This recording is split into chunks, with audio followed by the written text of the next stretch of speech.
Ito yung normal na tanggalin mo. So dito ka magtanggal sa loob. Kadalasan hindi naman tayo magtanggal dyan sa loob sa reinforcement kahit anong sasakyan, Hyundai lang yan.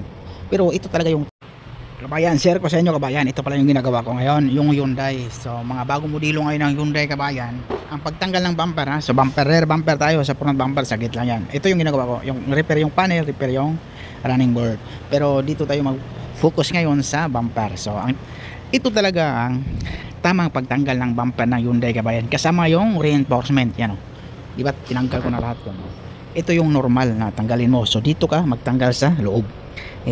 Kadalasan hindi naman tayo magtanggal dyan sa loob sa reinforcement kahit anong sasakyan, Hyundai lang yan. Pero ito talaga yung tama kabayan na isama mo to. So dalawang bolt lang yan para hindi mo natanggalin to dito sa baba. Hindi ka na magtanggal sa baba no. Tapos hindi masisira yung bracket dito. Mayroong bracket na dito kabayan ito. Tapos ito, yung ibang Hyundai okay lang kasi walang sensor. Ito kasi may sensor.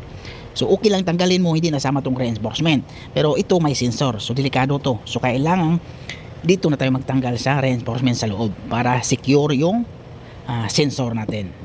So ganun lang naman eh. So ito, dalawang bolt lang yan sa reinforcement. Tapos ito ngayon, yung pinturahan ko ngayon, yung sa taas lang, sa baba hindi nakasama yan kasi walang kulay yan. So ganito lang, hindi na natin tanggalin, ibabalik natin yung nut, bolt, nut ito, o yung clips dito, balik natin yan, tapos dito natin magtanggal katulad dito. Ayan o, tanggal na yung dito sa kabila. So ito lang, iangat lang natin yan sa kabila. O, yan. O, yun ang sinasabi ko ba, pag may sensor sa likuran ng Hyundai, ang maganda, dito mo natanggalin sa reinforcement, sa loob mo na magtanggal. Pag may mga sensor, pero pag walang sensor, okay lang. Tapos yung clip dito, kadalasan, hindi mo na ibalik dito. Yung clip dito, may clip naman yan dito eh. Nakapasok naman yan eh. Yung clips dito dalawa, huwag mo na ibalik. Ganun lang talaga.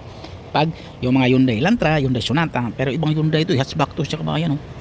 Ay, ba't yung ibang Hyundai ito? Basta ibang mga two-door pa rin siya. Ganon. Pag may sensor makita ka sa Hyundai, tanggalin mo na sa reinforcement, sa loob ka na magtanggal. Pag maraming sensor ha. Ito yung sensor kasi apat to eh. Apat yan. Kasi pag batakin mo to ito, masisira to. So isa-isahin mo yan tapos maghawak ka ng bumper. Mahirap pag magbalik. Tulad nito, pag magbalik ako, ising-isi lang.